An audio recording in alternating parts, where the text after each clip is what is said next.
Now, the festive season is usually accompanied by overindulgence. Well, the Dry January campaign says there are many more benefits for those who abstain from drinking for a period of time.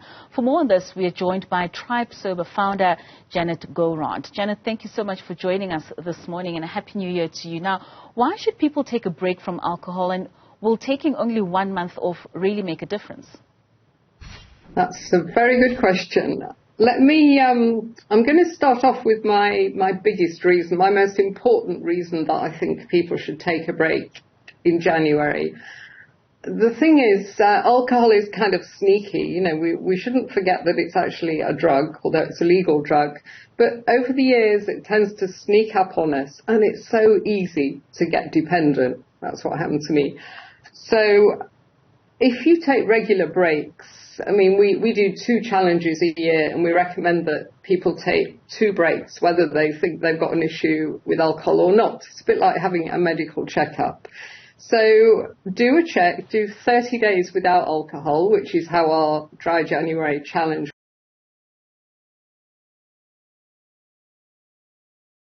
then that's fantastic. It means that you've got a great relationship with alcohol. Well done.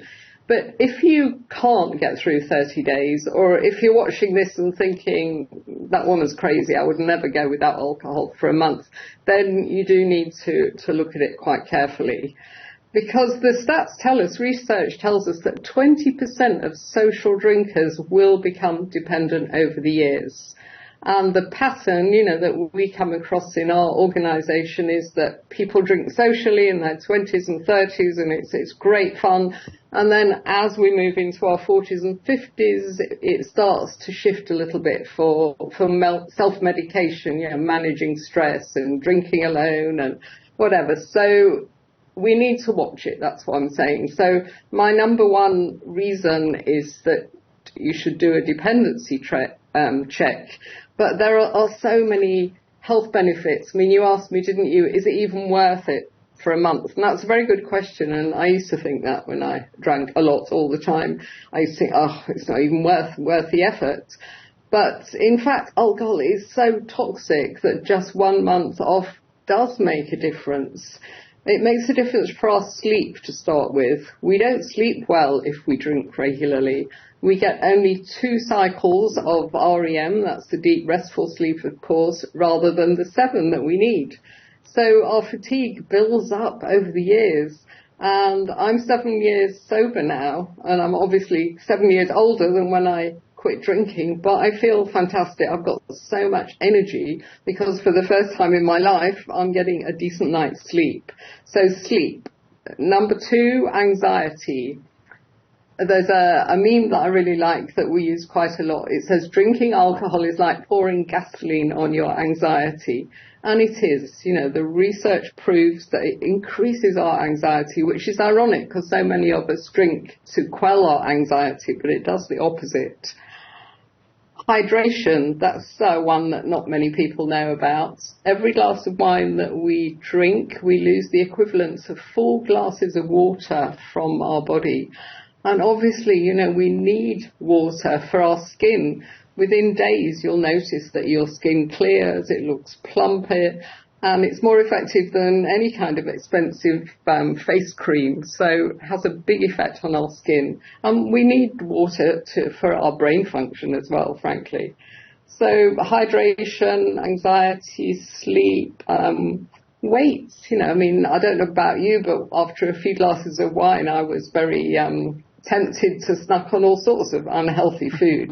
So if you're, dieting in January, like many people are, then give yourself a fighting chance there and ditch the booze along with the sugar. Sure, so there's quite a number of benefits there, Janet. I could go on. I'm sure you could. I'm sure you could, and we can touch on more a little later. I just want to know, how do you get started? Is there a mental preparation that one needs to go through in the month of December in order for you to start with a Dry January, or do you just go cold turkey? Well, unless you're drinking incredibly heavily, in which case, please go and see your doctor first, because your doctor can help you with some meds to make the detoxing process easier. But if you're drinking, I was drinking a bottle of wine every evening. If you're drinking on that kind of level, you'll probably be absolutely fine. And yes, just treat it as a challenge. And that's why we call our Dry January a Dry January challenge. And our challenge is also a fundraiser, because we ask people to pay 250 Rand for the challenge, and that money goes directly to a fantastic NGO called Earthchild. And the 250 Rand will sponsor a child for a whole year of yoga and life skill classes. And it's a beautiful organisation. You can Google it and read all about it. But in exchange for your donation, and if you can't afford 250, that's fine. Send us 50 Rand, whatever. We'll still give you the same support. And the support consists of being in a group with other challengers.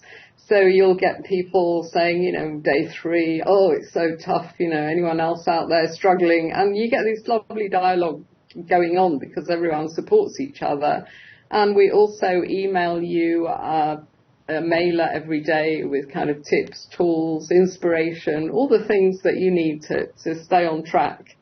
So that's how it works. And you just need to go to tribesober.com. And you'll see a photograph there of the children doing yoga, and you just click on it and you'll get all the information and access to the donation page. And the nice thing about it is it's very flexible, because we appreciate that a lot of people go on holiday in January. So you can start any time. You can start right now, or you can start any day up until the very end of January. So you can even do a dry February if you like. And that is the shortest month, isn't it? Yeah, it certainly is. And I mean, that initiative is a very beautiful one, where the money is going towards the development of young children and the support that you're then able to get as a member of the Dry January Challenge. Speaking on support, how important is support from people that are within your household?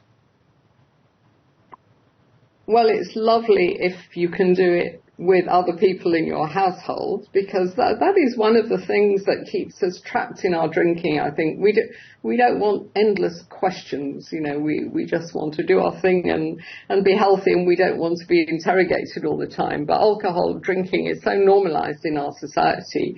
You have to, break away from the crowd if you're going to stop drinking.